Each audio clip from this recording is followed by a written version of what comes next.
কিন্তু মা চরণ ধরে বলে যায় শেষের দিনে আমাদের কেউ সাথী হবে না। যারা যারা এখানে যাদের যাদের দেখছো সব অনিত্য, আজকে তোমার আছে কালকের অন্য কারোর হবে। তাহলে নিত্য বস্তু যদি থাকতে হয় সেটা হলো আমার গৌর গোবিন্দ চরণ। আর ওই দুটো চরণে ছাড়া পৃথিবীতে তোমার আপন কেউ নয়। তাহলে যা যদি অনিত্য হয় তাহলে কিসের এত মায়ামোহ সংসার?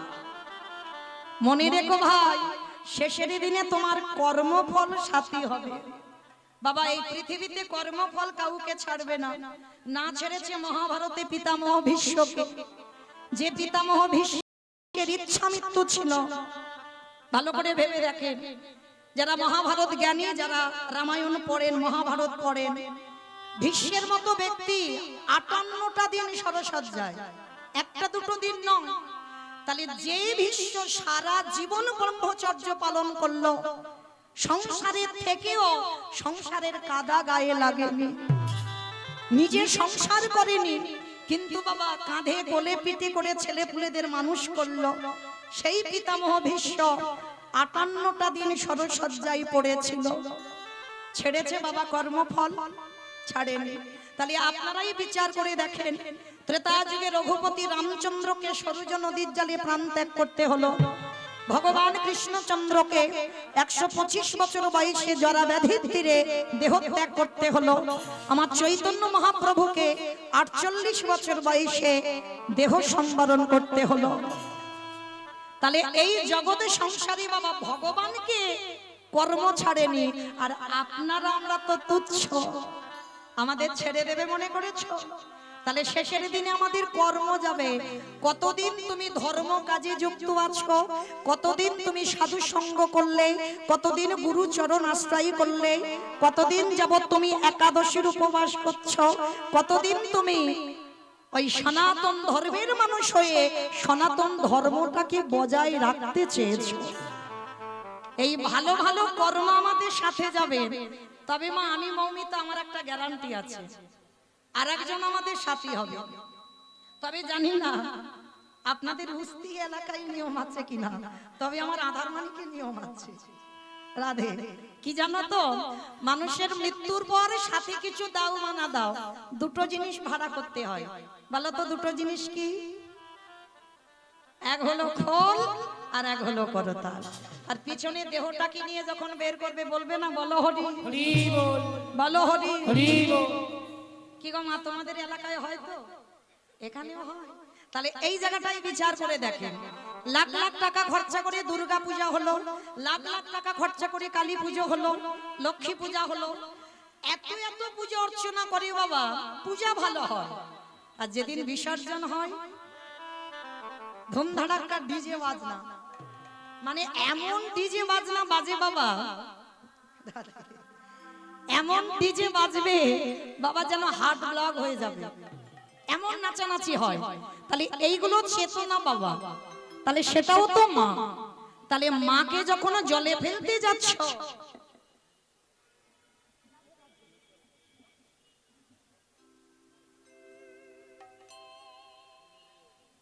উলুধ্বনি উলুধ্বনি,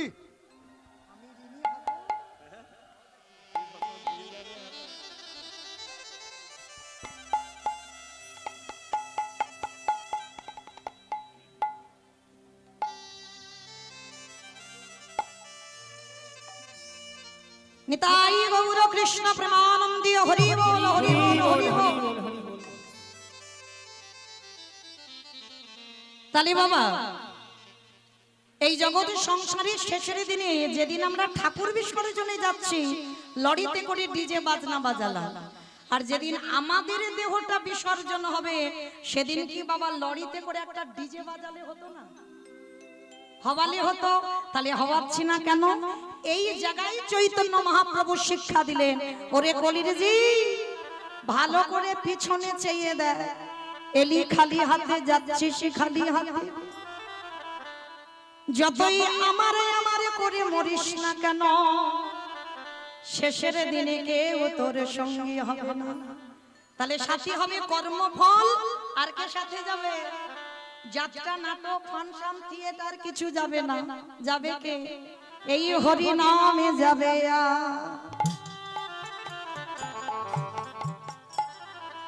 আমাদের পচা দেখো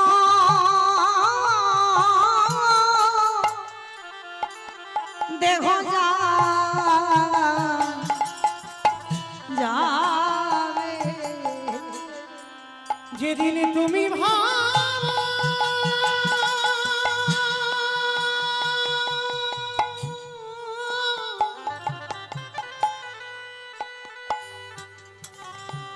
যেদিন তুমি ভাবো বাবা বাবা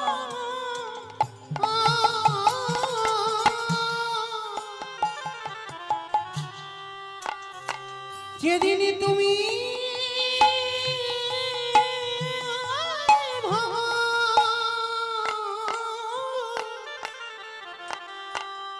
ওই ভাব পাটে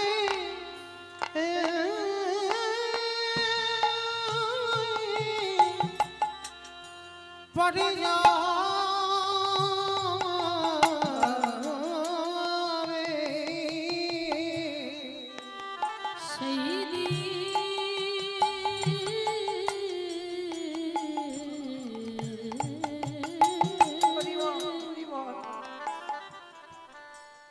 সেই দিনে নামে যাবে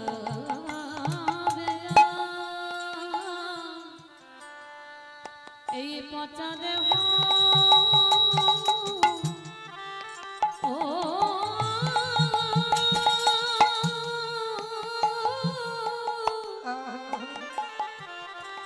দেহ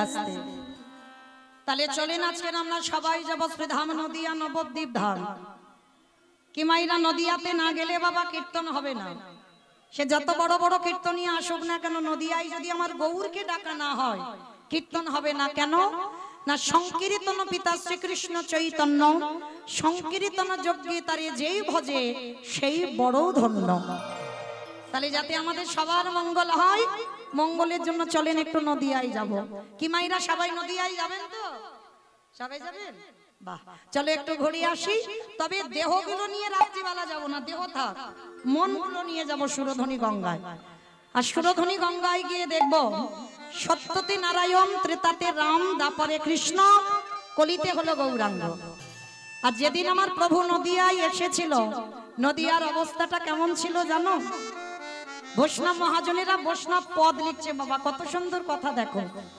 অগ নদী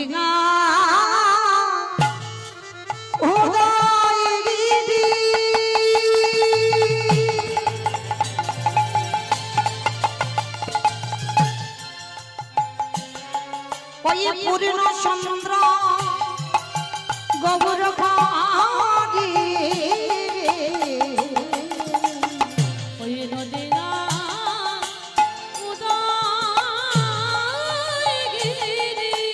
আস্তে আগে একটু কথা বলেনি মা ঝগড়া করতে গেলে প্রথমে করে নেওয়া ভালো আর মাঝ রাস্তায় গিয়ে তো মারামারি হয়ে যাবে তাহলে আগে করে নি এই কীর্তন শুনতে গেলে আমার প্রভুর জন্য একটু কাজকর্ম করতে হয় আর বিশেষ করে আপনারা জানেন তো এখনো কিন্তু দামোদর ব্রতর মাসে বসে আছে বড় ধন্যাতি ধন্য মাস তাহলে এই ধন্যাতি ধন্য মাসে কীর্তন আসরে বসে প্রভুর জন্য কর্ম করব সে কর্মগুলো কেমন হবে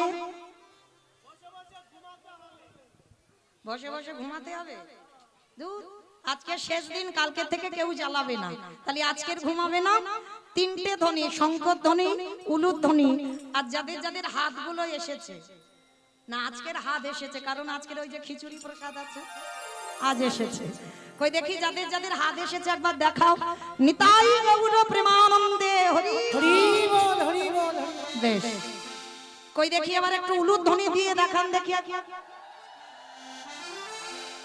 আজ নদী কা উদয়গিরি আমার গোনারি গোনা গোনা গোনা গোনারি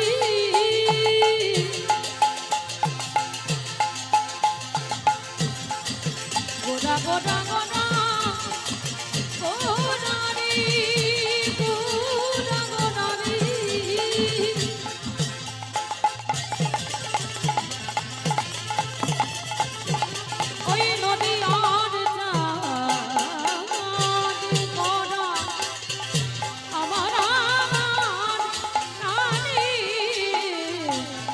নিতাই গৌর প্রেমানন্দে আজ হরি। নদিয়ায় খোদা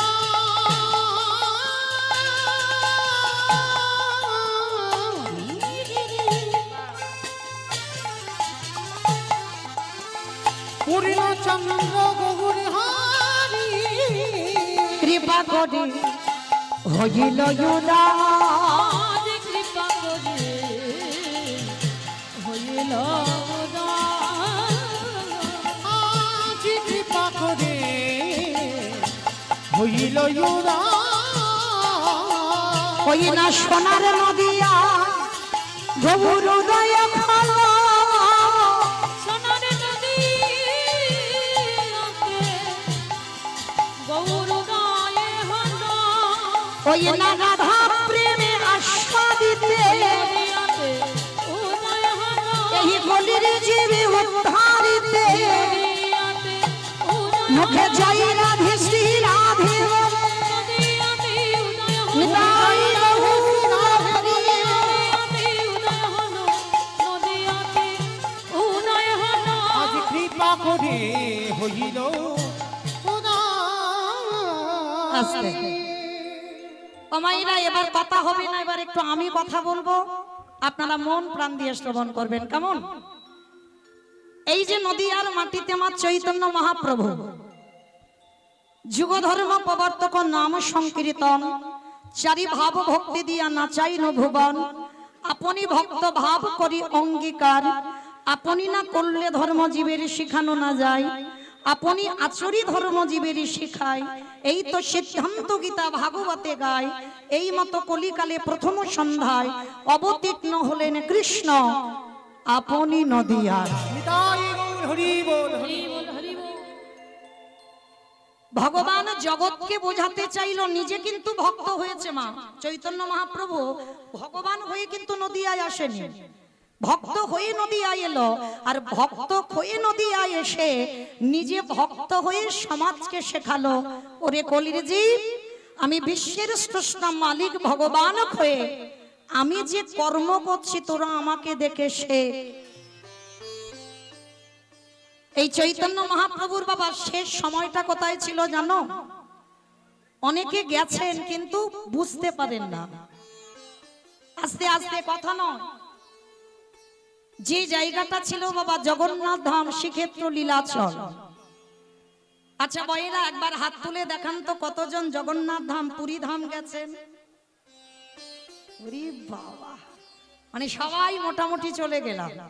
আচ্ছা কতজন গম্ভীরা দর্শন করেছেন? একবার হাতটা তুলে দেখান। বেশ। আচ্ছা কতজন সিদ্ধ বকুল দর্শন করেছেন? একবার দেখান। আর কতজন সমুদ্রে ঢেউ খেয়েছেন? একবার দেখান। হ্যাঁ দেখেছো তো, এই হচ্ছে সমাজ। পুরী ধামে গেলাম আমরা, এতজন ভক্ত হাত তুললাম। সমুদ্রে পাল্টি খেলাম বাবা, ওখানে 4 দিন যদি থাকি কম করে 3 দিন পাল্টি খেয়েছি। আর লক্ষ্য করেন এদিকে গম্ভীরা চিল্লাম না, এদিকে সিদ্ধ বকুল চিল্লাম না। অনেকে হরিদাস ঠাকুরের সমাধিটা দেখেছে, কিন্তু হয়তো দেখেছো মনে রাখতে পারো। কিন্তু এটাই বাবা আমরা কলির জ্ঞান অন্ধজি। যে জায়গাগুলো বড় মূল্যবান, যে জায়গাগুলো পরশ করলে আমাদের মতো মনুষ্য জীবন ধন্য হয়ে যায়, সেই জায়গাগুলোই আমরা পদধূলা দিতে চাই না বাবা। এই যে মহাপ্রভু অন্তিম সময় মানে শেষ সময় যেখানে কাটাতো, যে জায়গাটার নাম হচ্ছে গম্ভীরা, আর ওখানের মানুষরা বলে রাধাকান্ত মঠ। এই রাধাকান্ত মঠের পাশেই আছে বাবা সিদ্ধ বকুল। দেখবেন একটা বকুল গাছ, এখনো গিয়ে দেখবেন পৃথিবী যতদিন থাকবে ততদিন গিয়ে দেখতে পাবে এই সিদ্ধ বকুল গাছ। দেখবে মা গোড়াতে কোনো মাটি নেই, কোনো মাটি নেই, কিন্তু এখনো নতুন করে আবার গাছের ডালপালা জন্মায়, আবার নতুন করে গাছটা যেন বেঁচে ওঠে। কি করে হয়?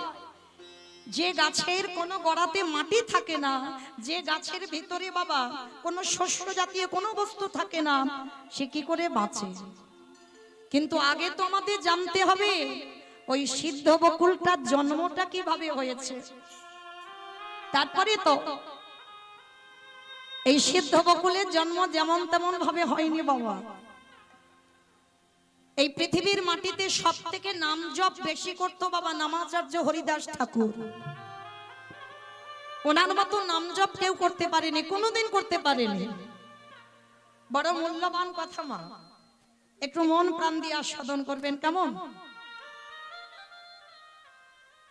এই যে হরিদাস ঠাকুর প্রতিনিয়ত যেখানে সিদ্ধ বকুল গাছ আছে, তখন বকুল গাছের জন্ম হয়নি, বকুল গাছে জন্মাবার আগে হরিদাস ঠাকুর প্রতিনিয়ত ওখানে বসে বসে নাম জপ করত। আর ভক্ত কাকে বলে জানো? শিখে না। এই হরিদাস ঠাকুর এই আঠা মাখিয়ে রুটি বানিয়ে তারপরে সেকে খাবে না। হরিদাস ঠাকুর এমনই একজন ভক্ত ছিল, মনে মনে ভাবতো গৌর হরি সেই তো ওই আঠাটা গিয়ে পেটেতে গলে যাবে, তাহলে কিসের জন্য আমি এত পরিশ্রম করে আমাকে রুটি বানাতে হবে? তার থেকে যদি আমি গ্লাসে আঠাটা গুলে খেয়ে নিই তাতে তো আমার সময় নষ্ট হবে না, আর ততক্ষণে তো আমার নাম জপটা হবে। ভাবতে পারছেন মা? রুটি বানাতে টাইম লাগবে, নাম জপের সংখ্যা কমে যাবে, ওই জন্য গ্লাসে করে আঠা গুলে রোজ খেয়ে নেয়। একদিন আমার ভগবানের অন্তরে বড় ব্যথা লাগলো, ভক্ত আমার নাম জপ করবার জন্য রুটি বানাচ্ছে না, শুধুমাত্র গ্লাসে আঠা গুলে খেয়ে নেয়। এত বড় ভক্ত আমার। যাই, মহাপ্রভু গম্ভীরা থেকে এসে হরিদাসকে হৃদয়ে নিয়ে বলছে, হরিদাস শোনো, তুমি এই যে প্রতিদিন এইভাবে নাম জপ করো, তোমার খাওয়া ঠিক হয় না। শোনো, আজকে থেকে তোমার খাবারের চিন্তা করতে হবে না, আজকে থেকে তোমার খাবারের চিন্তা আমি করব। ও হে গৌর হরি, এই জগতের সংসারের মাঝে আমার মতো পাপী, আমার মতো অধম হে জগতে আর কেউ না। গৌর হরি, তুমি আমার জন্য খাবার দেবে প্রতিদিন? বলে হ্যাঁ, যে আমাকে চাই তারই আমি চাই, যে আমারে না চাই আমি তারে না চাই। এই জগতের সংসারের মাঝে আমার চরণে যে জন দেহ মন প্রাণ সমর্পণ করে, এই পৃথিবীতে তার হয়ে যদি কেউ না থাকে, আমি ভগবান হয়ে তার হয়ে যাওয়া। যে জনে কৃষ্ণ বলে নিতাই গৌর প্রেমানন্দে হরি বল হরি বল হরি বল।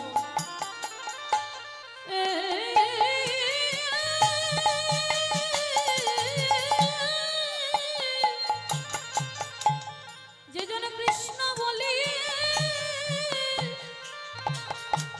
একেবারে কাঁদিতে পারে, আমি জীবনের মতো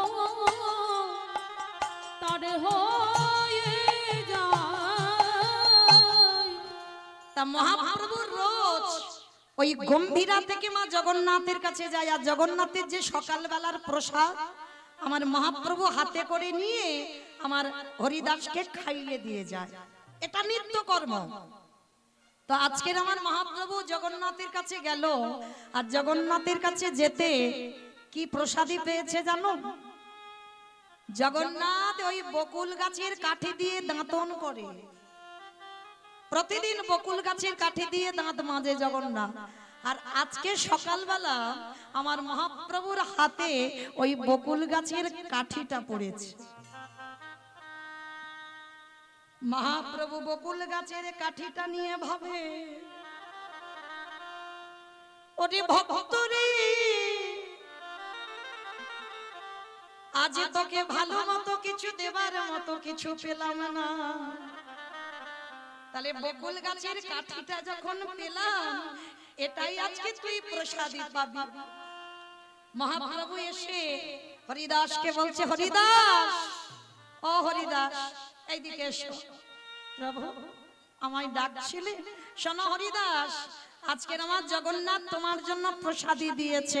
বলে প্রভু কি দিয়েছে দেখি একবার। যেই না হাতে করে নিয়েছে না, দেখে না বাবা, একটা বকুল গাছের কাঠি। বকুল গাছের কাঠিটা নিয়ে বলছে, হরিদাস আজকে তুমি এইটুকু প্রসাদ পাওয়ার কিছু জোটেনি তোমার জন্য। বলে ঠিক আছে প্রভু, এটা তো মহাপ্রসাদ, কারণ এটা জগন্নাথই প্রসাদী করেছি, তারপরে তুমি একটু পেয়েছো, তারপরে আমি পাবো। আর অনেকটা বড় কাঠি তো বাবা, অর্ধেকটা হরিদাস ঠাকুর সেবা করেছে আর অর্ধেকটা রেখে দিয়েছে। আর অত বড় কাঠিটা সেবা করতে পারিনি, অর্ধেকটা রেখে দিয়ে ওই যেখানে বসে বসে নাম জপ করছিল ওই সামনে বাবা মাটিতে বকুল গাছের কাঠিটা পুঁতে দিয়েছে। আর বকুল গাছের কাঠিটা পুঁতে দিয়ে হরিদাস ঠাকুর বসে বসে নাম করছে। আর এত রোদ, ওই রোদ যখন আমার হরিদাসের অঙ্গে পড়ছে না, সর্ব অঙ্গ দিয়ে বাবা যেন ঘাম ঝরে ঝরে পড়ছে, এতটা গরম, এত তাপ হয়েছে। তা প্রভু আমার ওই গম্ভীরায় আর থাকতে পারছে, ভক্তের কষ্ট হচ্ছে না। ও মায়েরা, আমরা বলি আমরা জগতে কত কষ্ট পাই, আমার ভগবান নাকি কষ্ট পায় না। কিন্তু একটা কথা মনে রেখো, ভক্ত যত না কষ্ট পায় তার থেকে হাজার হাজার গুণে বেশি আমার ভগবান কষ্ট পায়। কারণ তিনি ভক্তাধীন, ভক্তির অধীনে থাকেন। প্রতিটা ভক্তির মধ্যে আমার ভগবান বিরাজ করে। তোমার ভগবান এত কষ্ট পাচ্ছে হরিদাসের নাম জপ দেখে, তাই এসে বাবা জগন্নাথ আর থাকতে পারেন। মন্দির থেকে এসে ওই এত রোদে বসে আছে, আমার জগন্নাথে পরশ করেছে। কোথায় গো? ওই যে বকুল গাছের কাঠিটা মাটিতে পুঁতে দিল, ওই যখনই বকুল গাছকে পরশ করলো, সঙ্গে সঙ্গে মা একেবারে ডালপালা গাছ হয়ে একেবারে হরিদাসকে আচ্ছাদন করে আছে। মহাপ্রভু সকালবেলা এসে দেখে না হরিদাস গাছের তলায় বসে। মহাপ্রভু দেখা মাত্র চমকে উঠে, হরিদাস কি কাল আমি দেখে গেলাম এখানে কোনো গাছ ছিল না, আর আজকে রাতারাতির মধ্যে এত বড় গাছ হয়ে গেল কি করে? হরিদাসের চরণ দুখানা জড়াইয়ে ধরে বলে, গৌরে খে, এই যে গাছ দেখছো এটা তো সাধারণ গাছ নয়, আমার মন্দিরের জগন্নাথে কৃপা করে ওই গাছটাকে পরশ করে বকুল গাছ করে দিল, যাতে আমার ভক্ত যেন কষ্ট না পায়। আজকের হরিদাসকে প্রভু আমার বুকে নিয়ে বলল, ও হরিদাস, এই জগতে অনেক ভক্তই আমার আছে বটে, কিন্তু শোনো শোনো হরিদাস, তোমার মতো করে প্রেমে দিয়ে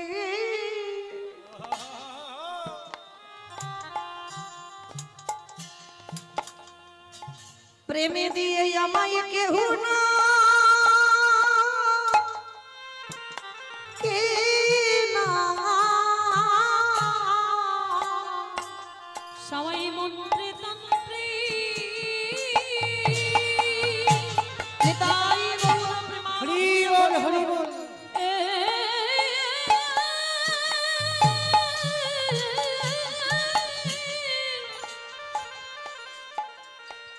সবাই মন্ত্রে তন্ত্রে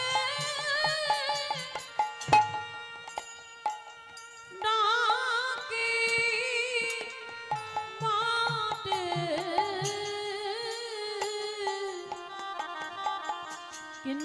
তোর মতো এমন প্রেম দিয়ে না কেউ ডাকে না। সেই হরিদাসের যখন যাবার সময় হলো, হরিদাস বললেন গোবর খেয়ে ইমান আমায় তুমি বিদায় দাও, চিরজনমের মতো তোমার চরণে ছেড়ে আমি যেতে চাই। আস্তে ও মায়েরা, যদি ভগবানকে কোনোদিন ভালোবাসো, এইভাবে ভালোবাসো, তুমি ভগবানকে ছেড়ে চলে যাবে, কিন্তু আমার ভগবান কোনোদিন ভক্তকে ছেড়ে যায়। আর যদি কোনোদিন ভগবানের কাছে কিছু চাইবার থাকে, আমি অধম বাবা, আমি ভজনেরও কিছু বুঝি না, যদি কোনোদিন কিছু চাইবার থাকে ভগবানের কাছে, একটাই বস্তু চাইবে। কি চাইবে জানো? বিজয় সরকার একটা গান লিখেছে বাবা, এই বিজয় সরকারের গানের ভাষাগুলো একটু শ্রবণ করবেন। তোমার নামে নীতি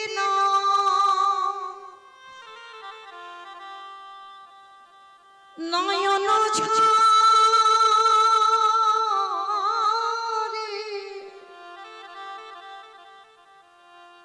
প্রেম বর্ণনা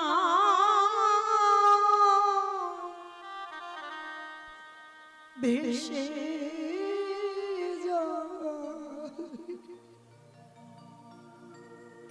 দয়া তুমি চিরকাল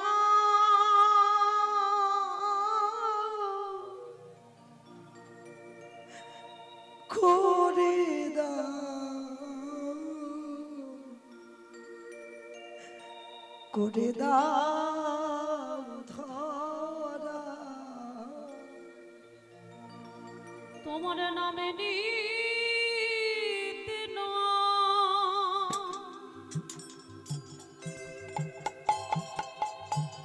নয়ন ঝরে।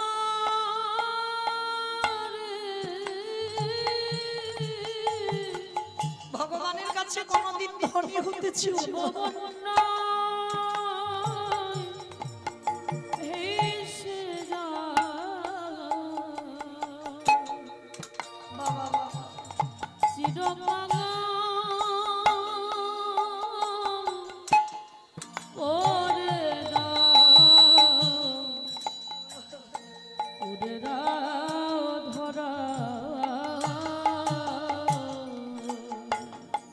মায়েরা এই ভাষাটা একটু শ্রবণ করবেন, বিজয় সরকার কি বলছে।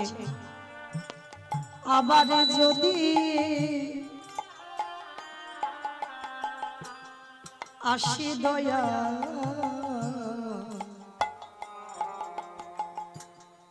এ ভব সংসারে,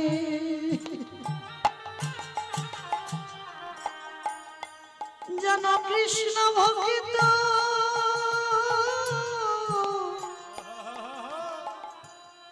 মায়ের ঘরে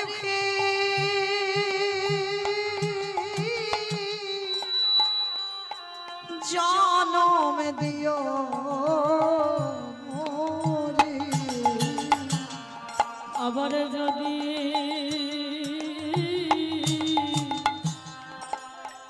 আসি দয়া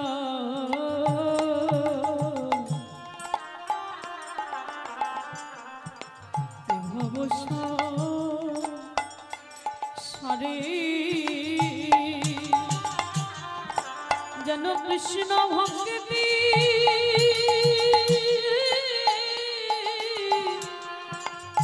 মায়ের মনে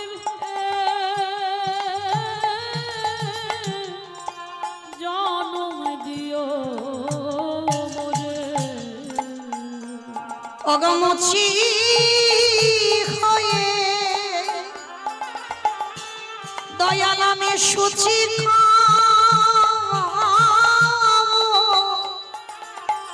সেদিন মুচি হয়ে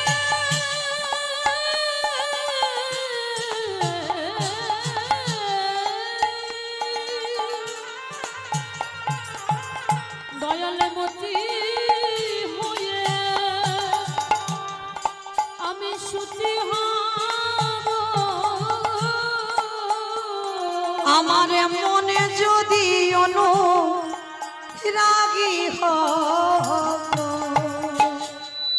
চিরকাঙ্গা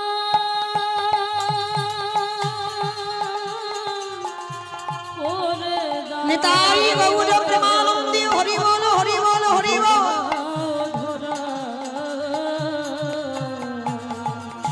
আস্তে তাহলে মাইরা ভগবানের কাছে যদি কোনোদিন কিছু চাইতে হয় ভগবানের কাছে এটাই চেয়েও যে সারা জীবন যেন আমি কাঙালি হতে পারি।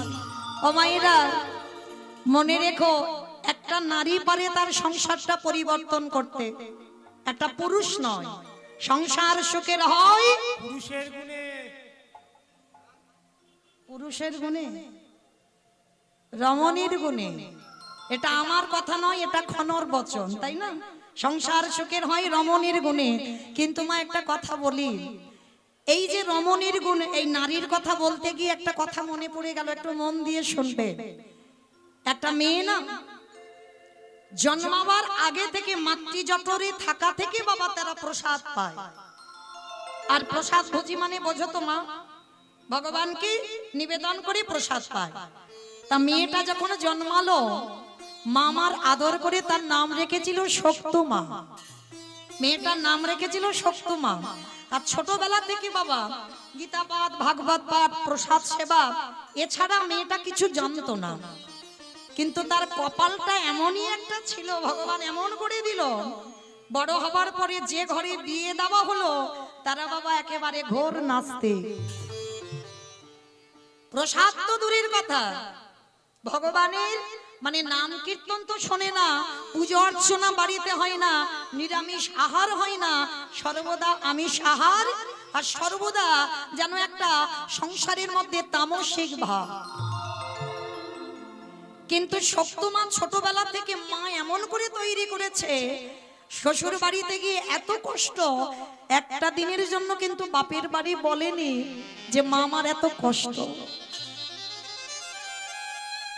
কেমন নারী দেখো। আর সেই মেয়েটা প্রতিদিন ওই নির্যাতনের মধ্যে থাকে, যে জন্ম থেকে প্রসাদ পায়, সে যদি শ্বশুর বাড়িতে গিয়ে বাবা ওই মাছ মাংস এগুলো পেতে হয়, তাহলে সেই মেয়েটার কত কষ্ট হয়। একটা দিনের জন্য বাপের বাড়ি বলেনি, শুধু একটাই প্রতিজ্ঞা ছিল, দয়াময় আমি কি পারবো না কোনদিন আমার এই পরিবারটাকে আমি কৃষ্ণ ভক্তের পরিবার করতে? আমি কি পারবো না যে স্বামী কোনোদিন কৃষ্ণ চরণে বসে না, যে স্বামী কোনোদিন হরি বাসরে যায় না, যে স্বামী কোনোদিন ভাগবত আসরে যায় না, আমি কি পারবো না এই পরিবারটাকে কৃষ্ণ ভক্ত করতে? সর্বদা মনে মনে কাঁদে, কিন্তু ঠাকুর ভক্ত নেই। ওই একটা কৃষ্ণের প্রতিচ্ছবি ছিল, তার কাছে বসেই কাঁদে।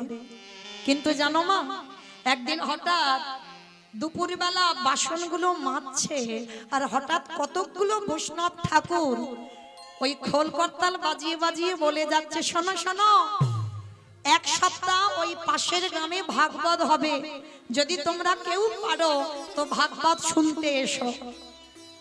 তো শক্তমা বাসন মাজতে মাজতে বাসনগুলো রেখে দিয়েছে, ছুটতে ছুটতে শাশুড়ি মার কাছে গেছে, মা ও মা, মা আমি তো জীবনে তোমার কাছে কিছু চাইনি, আজ আমি তোমার কাছে একটা জিনিস চাইবো, তুমি দেবে?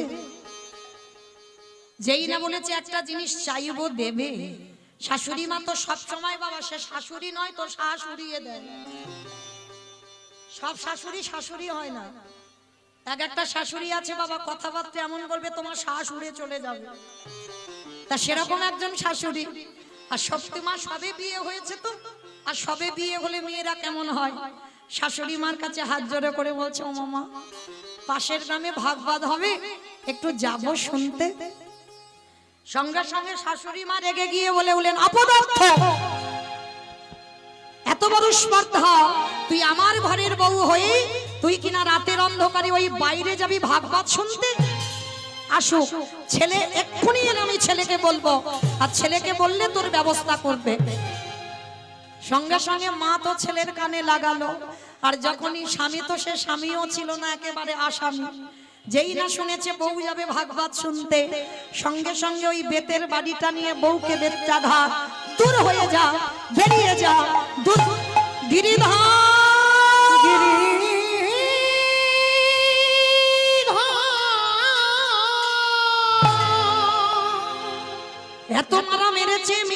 সর্বঙ্গ দিয়ে রক্ত ঝরছে, ঘরের মধ্যে রেখে দিল দরজা বন্ধ করে। আর সত্যমা বসে বসে কাঁদছে আর বলছে, গিরিধর ছোটবেলা থেকে তোমার নাম ভালোবেসেছি, ছোটবেলা থেকে তোমার এই ভাগবত পাঠ গীতা পাঠ এতেই আমার জন্ম, কিন্তু এমন ঘরে তুমি আমার সংসার করিয়ে দিলে যে বাড়িতে কৃষ্ণ নাম বলা যায় না, কৃষ্ণ নাম শোনাও যায় না। এত কান্না কাঁদছে না সারা রাত, আর বাইরে থেকে শাশুড়ি দরজা বন্ধ করে দিয়েছে।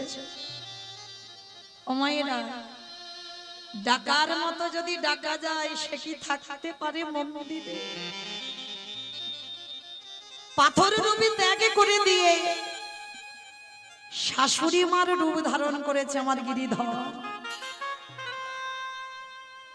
আর শাশুড়ি মার রূপ ধারণ করে দরজা বাইরে থেকে খুলে আজ সত্যমার কাছে গিয়ে বলছে, বৌমা বৌমা। চমকে উঠেছে, কে কি আমায় এমন করে বৌমা বৌমা বলে ডাকলো? বৌমা।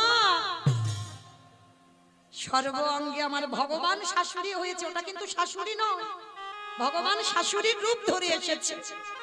সর্ব অঙ্গে হাত বুলিয়ে দিল।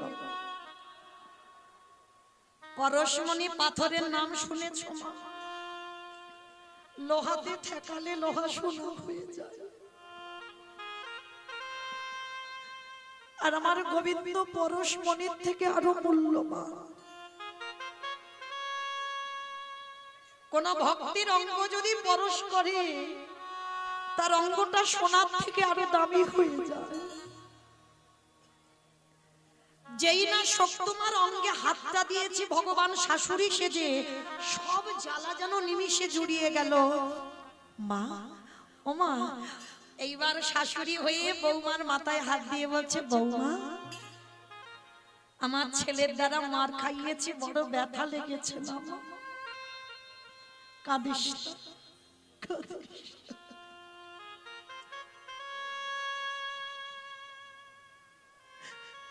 যা, এতক্ষণে আমার ছেলে ঘুমিয়ে পড়েছে, আমি নিজে দরজা খুলে দিচ্ছি, যা তুই একটু ভাগবত শুনে আয়। যেই না ভগবান শাশুড়ি হয়ে বলেছে ভাগবত শুনে আয়, সত্যমা তো চমকে উঠেছে। মা, তুমি আমায় অনুমতি দিচ্ছ আমি ভাগবত শুনতে যাব? হ্যাঁ দিচ্ছি। আমি ভুল করে বলে ফেলেছিলাম ছেলেকে, আর আমি এই ভুল করব না। যা মা, যা তাড়াতাড়ি যা, ছেলে ততক্ষণে ঘুমাচ্ছে, ওর উঠতে উঠতে তুই ততক্ষণে চলে আসবি, যা। শাশুড়ি মার অনুমতি পেয়ে সত্যমা চলে যাচ্ছে। আর শোন শোন বৌমা, ওই ফিরবার সময় আমার জন্য একটু প্রসাদী নিয়ে এসো। সত্যমার মনে আনন্দ, আর ছুটতে ছুটতে ওই যেখানে ভাগবত হচ্ছিল ওই ভাগবত আসরে গেছে। আর যখনই ভাগবত আসরে গেছে, সারা রাত ভাগবত শুনেছে, সারা রাত নিত্য কীর্তন করেছে, আর সকালবেলা প্রসাদীটা নিয়ে বাড়িতে যাবে। আর ওদিকে আসল শাশুড়ির তো ঘুম ভেঙে গেছে ভোরের বেলা। আর ঘুম ভেঙে গিয়ে দেখে না বৌমার দরজা খোলা, আর বাইরের দরজা খোলা, বৌমা গেছে ভাগবত শুনতে। এইবার আছে কোথায়? শাশুড়ি মা তো রেগে বসে আছে দরজার ধারে, ছেলের কানে লাগিয়ে দিল, ছেলেও রেগে বসে আছে, বলে আসুক ওই বৌমা আজকের ঘরে, ওকে সারা জীবনের মতো ঘর থেকে বের করে দেব। আর সত্যমা তো কিছু জানে না গো, সে তো জানে আমার শাশুড়ির অনুমতি নিয়ে এসেছে, কিন্তু শাশুড়ি যে ওটা নয় সেটা সত্যমা জানে না। প্রসাদীটা হাতে করে নিয়ে ছুটতে ছুটতে, আর যেই না দরজাতে পা দিয়েছে শাশুড়ি মা বলে উঠলেন, দাঁড়া, তোর এত বড় স্পর্ধা, তুই আমার অনুমতি না নিয়ে আমার ছেলের আদেশ বিনা তুই গেলি কিনা ওই ভাগবত শুনতে? দেখাচ্ছি মজা তোর, দাঁড়া। মা, এটা তুমি কি বলছো? আমি ঘরে কাঁদছিলাম, তুমি আমার কাছে গিয়ে বললে যে জামা তুই ভাগবত শুনে আয়, তুমি আমার সর্ব অঙ্গে হাত বুলিয়ে দিলে, তুমি আমায় নিজে বললে প্রসাদ নিয়ে আসতে, আমি তো তোমার জন্য প্রসাদ নিয়ে এসেছি। বিশ্বাস করো মা, আমি মিথ্যা বলছি না। তুমি আমার অনুমতি দিয়েছো, তারপরে আমি গেছি। তবে রে, এত বড় মিথ্যা কথা দেখাচ্ছি মজা তোর দাঁড়া। আবারও সকালবেলা বেতের বাড়ি নিয়ে বৌমাকে বেতটা ঘা, দূর হয়ে যা, বেরিয়ে যা, দূর। গিরিধার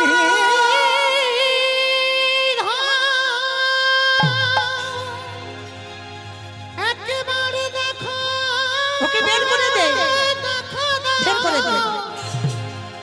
ওগো তুমি নাকি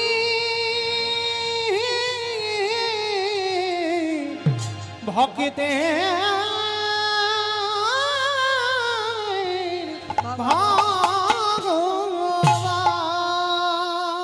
যেই না বললেন ওকে গলা ধাক্কা দিয়ে বের করে দে।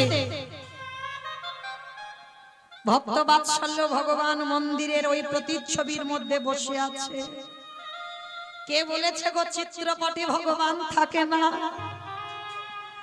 শক্তমাকে এতবার মারল, সর্ব অঙ্গ দিয়ে রক্ত ঝরছে।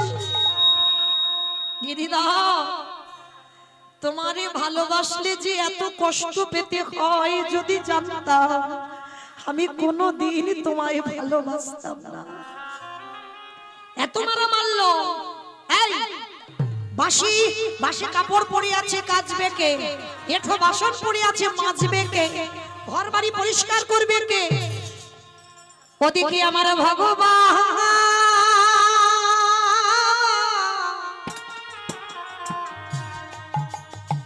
আজ ভক্তের হয়ে নিজে এঠো বাসন মেজে দিল। ভক্তের হয়ে ভগবান বাসি কাপড়ে কেচে দিল। ভক্তের হয়ে ভগবান আজ দেখো নিজের হাতে ওই ঘর দেওয়া মুছে দিল। সে যে ভক্তের নিতাই গৌর হরি বল, হরি বল, হরি বল। ভক্তের লাগে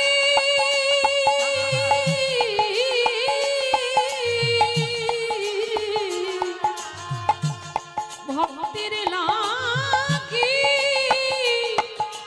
সব করিতে পারে।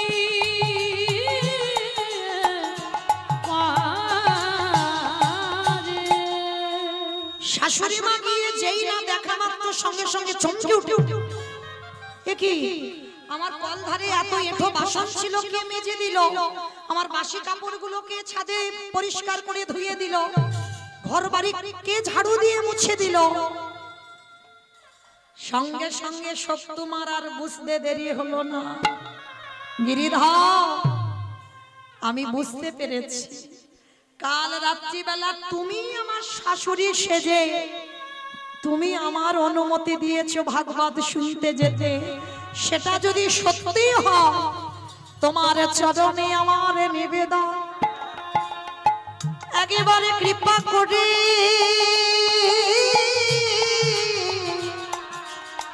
একেবারে করুণা করে তুমি আমার দর্শন দর্শন দাও হে। ওহে গিরি নিতাই গৌর হরি বল, হরি বল, হরি বল। একেবারে কৃপা করে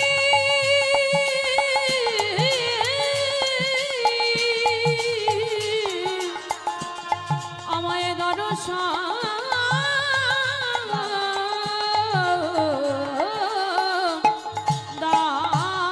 আস্তে দৈব মানি করলো সত্য। আজ আমি যাব তোর পাশে।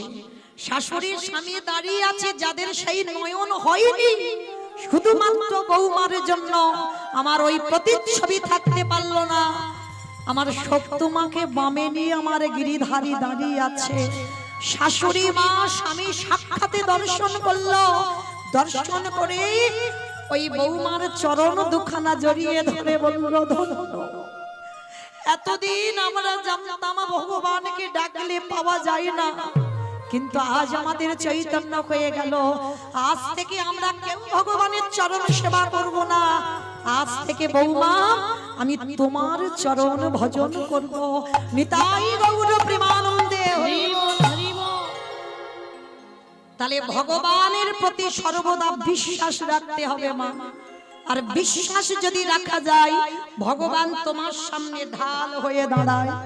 যদি বলো তার প্রমাণ আছে, কুরুক্ষেত্রের মাঠে বাবা যখন ওই গান্ধারীর একটা একটা করে সন্তান প্রাণ হারাচ্ছে, কথাগুলো বলছিল কে? সঞ্জয় দিব্য নয়নে দর্শন করে অন্ধ ধৃতরাষ্ট্রকে বর্ণনা করেছিল। ভালো করে এই জায়গাটা শুনবেন, বিশ্বাসটা কেমন বস্তু হয়। ভগবানকে ডাকলে পাওয়া যায় না? যায়। আজকে যখনই একটা একটা করে ছেলের মৃত্যু খবর পাচ্ছে অন্ধ ধৃতরাষ্ট্র, আর অন্ধ ধৃতরাষ্ট্র চোখে দেখতে পাই না, কিন্তু বাবা হৃদয়টা জ্বলে যাচ্ছে। কেন? একটা একটা করে ছেলের মৃত্যু খবর যখন পাচ্ছে, দুর্যোধন উরুভঙ্গ হয়েছে, দুঃশাসনের বক্ষ চিরে রক্ত পান করেছে ভীম, ওই একটা একটা কথা শুনছে আর সর্ব অঙ্গটা যেন আগুনের মতো জ্বলে যাচ্ছে।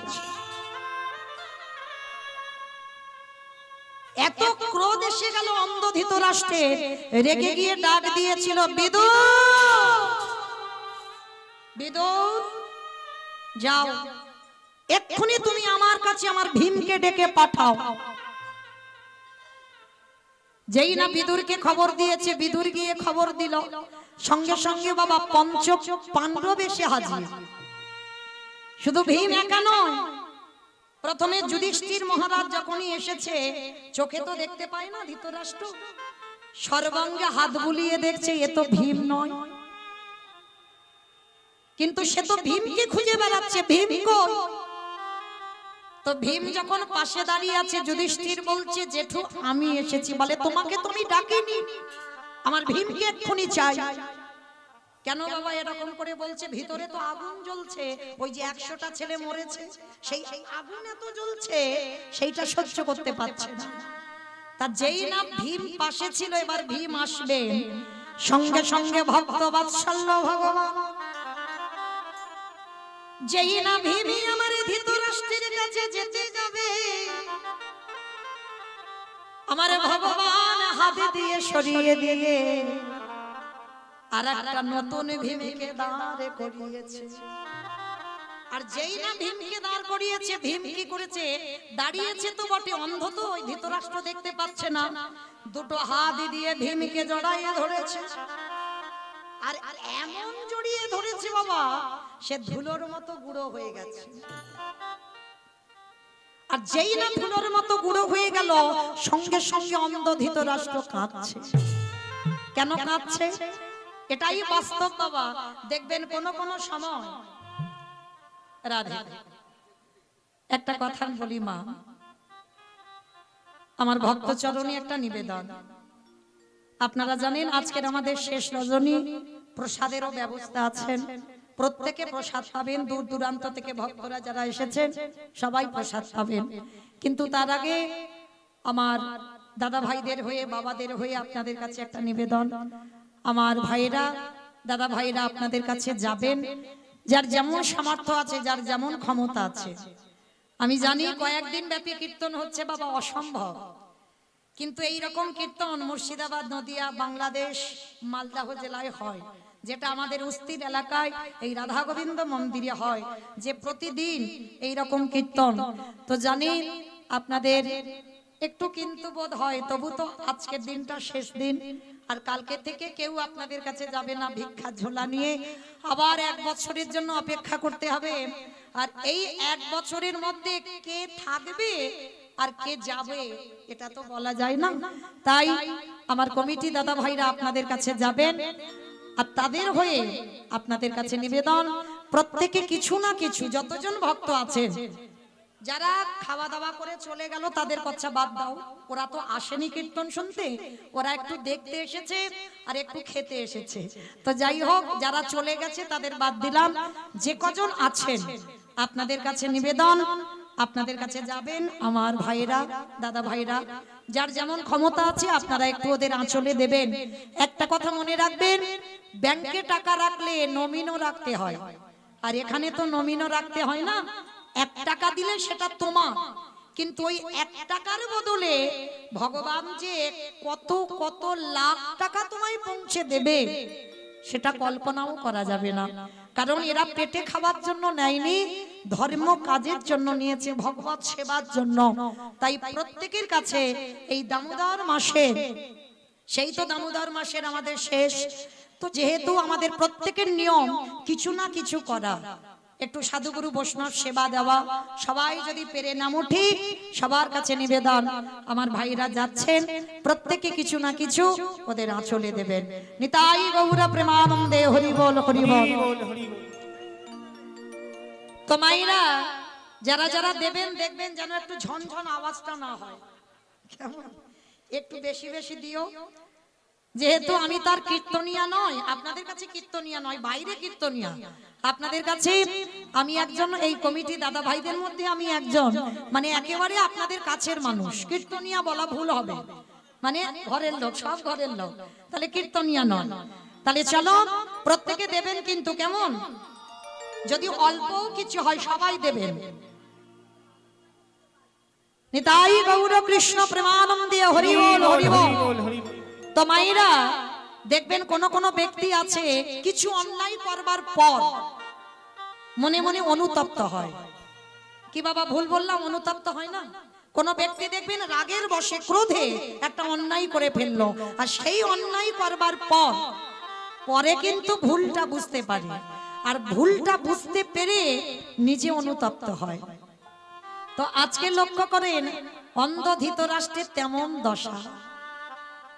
যেই নেই আজকের ভীমকে একেবারে হৃদয়ে ধরে যখনই ধুলোর মতো গুঁড়ো করে দিল, অন্ধ ধৃতরাষ্ট্র নয়ন জলে বুকু ভাসাইয়ে বলে, কৃষ্ণ রে,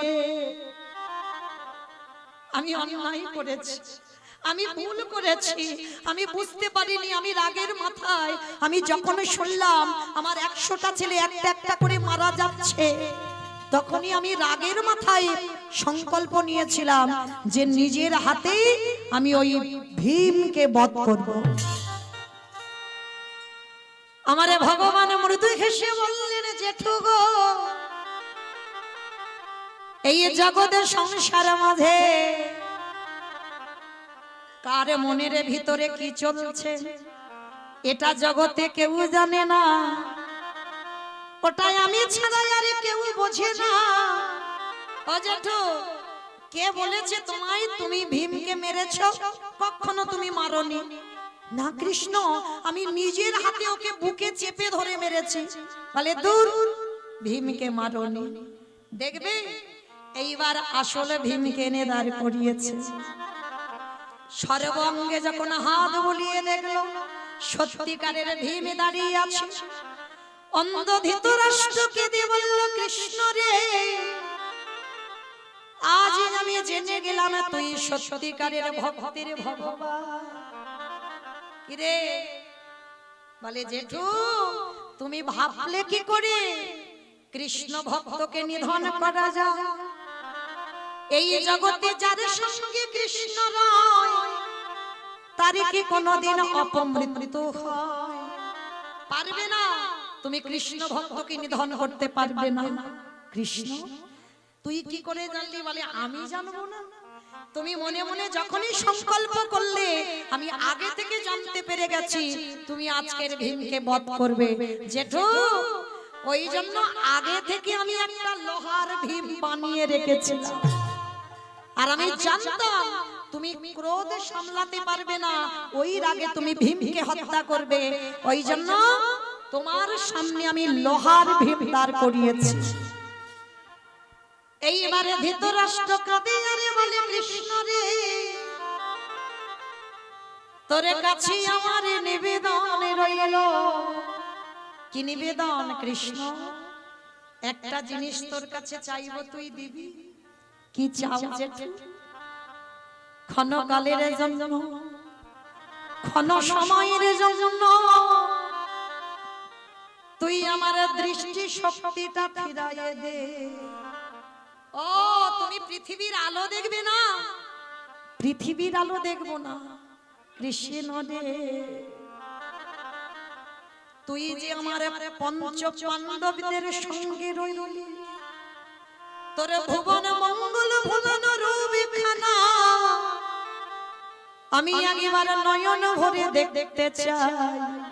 জেঠু, তুমি ওই রূপ দেখবার জন্য তুমি দৃষ্টি চাইছো, যেই না করুণার হাত বোলাই দিল, সঙ্গে সঙ্গে দৃষ্টি শক্তি ফিরে পেল। আর যেই না দৃষ্টি পেল, সঙ্গে সঙ্গে বলছে কৃষ্ণ আর একটা জিনিস চাই। আবার এই তো তুমি চোখ চাইলে চোখ দিলাম, আবার কি চাও? বলে আর একটা জিনিস। কি চাও বলো? দে দে আমায় অন্ধ করে দে দে। আমি আর তো নিতাই গৌর হরি বল, হরি বল। আর তো নয়ন চাহি না রে, দে দে অন্ধ করে দে রে। যেই না বলেছে আমায় অন্ধ করে দে, কৃষ্ণ বলছে জেঠু তুমি অন্ধ হবে কেন? ওরে কৃষ্ণ রে, এই জগতের সংসারে মাঝে যে জনে আগেবার কৃষ্ণ রূপে দেখে ফেলে, তা তো বাচ্চিক জগতের আর কিছু দেখতে ভালো লাগে না। তাই তোর রূপে যখন আমি দেখে ফেললাম,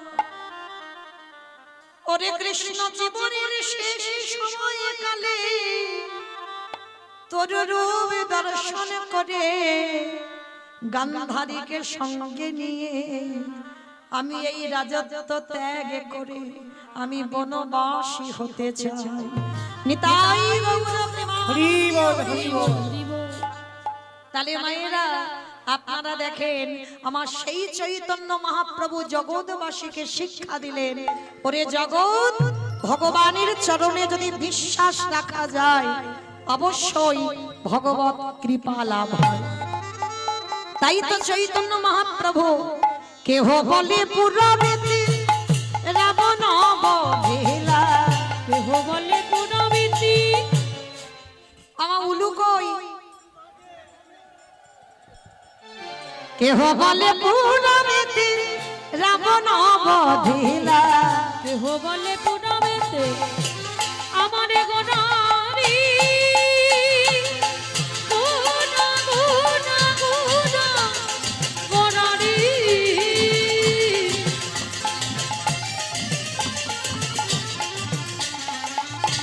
গোনা গোনা গোনা গোনারি। নিতাই গৌর প্রেমানন্দে হরি বল। ওই নদিয়ার প্রাণী গোরা আমার আমার প্রাণী গোরা। কেহ বলে পুনামেতে রাবণ বধিলা, আবার গোলকের বৈভব লীলা প্রকাশ করিলা, ওই গোলকের বৈভব লীলা প্রকাশ করিলা, ওই গোলকের বৈভব লীলা প্রকাশ করিলা। শ্রী রাধারে ভাবে গোড়ায় অবতার, ওই রাধারে ভাবে রে গোরা অবতার। শ্রীরাধারে ভাবে গেলে গোটায় অবতার, ওই রাধারে ভাবে রে গোরা অবতার। ও গো হরে কৃষ্ণ নামে গৌরে করিলা প্রচার, হরে কৃষ্ণ নামে গৌর করিলা প্রকাশ। ওই হরে কৃষ্ণ নামে গৌর করিলা প্রচার। এইবারে লীলা প্রকাশ হলো, এইবারে লীলা প্রকাশ হলো, এইবারে লীলা প্রকাশ হলো, এইবারে লীলা প্রকাশ হলো। গোলকের বৈভব লীলা প্রকাশ করিলা, ওই গোলকের বৈভব লীলা প্রকাশ করিলা। বাসুদেব ঘোষে কহে করি জোড়হা, করি জোড়হা ও গো যে গৌর সেই কৃষ্ণ সেই তো জগন্নাথ। তো জগন্নাথ।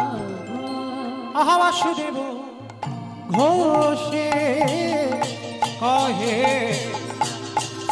এইবারে লীলা প্রকাশে হলো বাসুদেব ঘোষে কহে এইবার লীলা নিতাই গৌর প্রেমানন্দে হরি বল হরি বল হরি বল। এইবার লীলার প্রকাশ লরে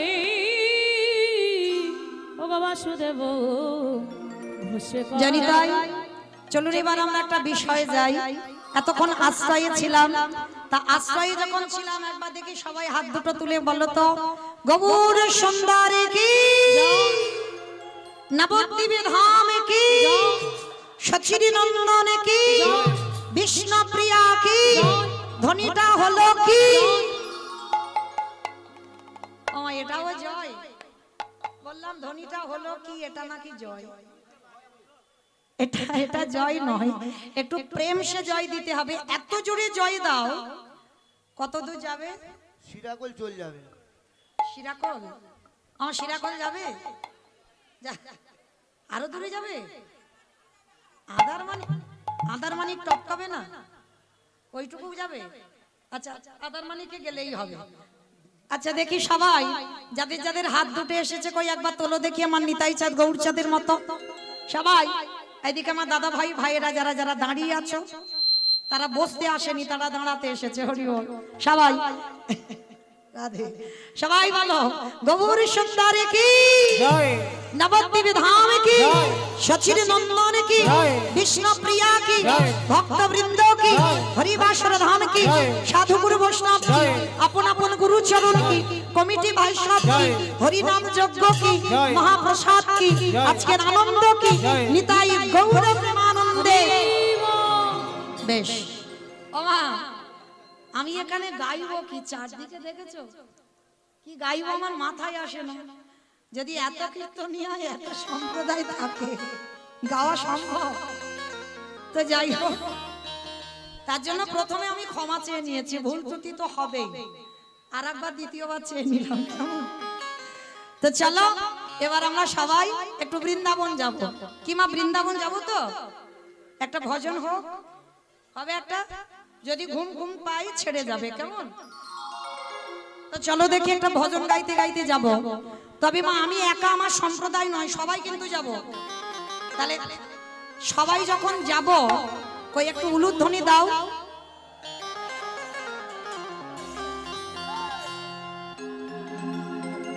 ও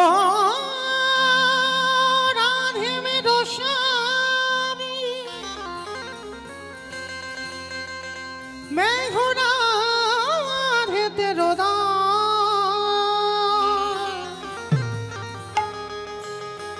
जन्म जन्म मोही दीजियो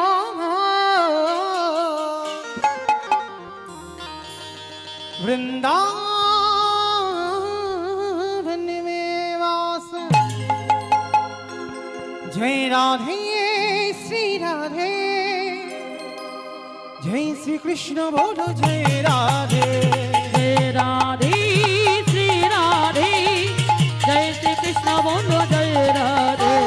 जय राधे श्री राधे, जय श्री कृष्ण बोलो जय राधे। जय राधे श्री राधे, जय श्री कृष्ण बोलो जय राधे। नाम मेरी राधा रानी का, हो नाम मेरी राधा रानी का, जिस जिसने गाया है ओ बाके बिहारी ने उसे अपना बनाया है। ओ बाकी बिहारी ने इसे अपना बनाया है। जय राधे श्री राधे, जय श्री कृष्ण बोलो जय राधे। जय राधे श्री राधे। আস্তে আমা, আমি আর আমার সম্প্রদায় যাচ্ছি, আর কেউ যাচ্ছি না। শরীর টানে না, কই দেখি সবাই, কই আমার সঙ্গে দেখি হাত দুটো তোলো দেখি। খেয়ে দিয়ে এসেছো তো? খেয়ে দিয়ে এসেছো? কই হাত দুটো তোলো এবার দেখি সবাই একসঙ্গে, তালে তালে। কই আমার দাদা नाम ভাই, मेरी राधा सवाई? रानी का, हो नाम मेरी राधा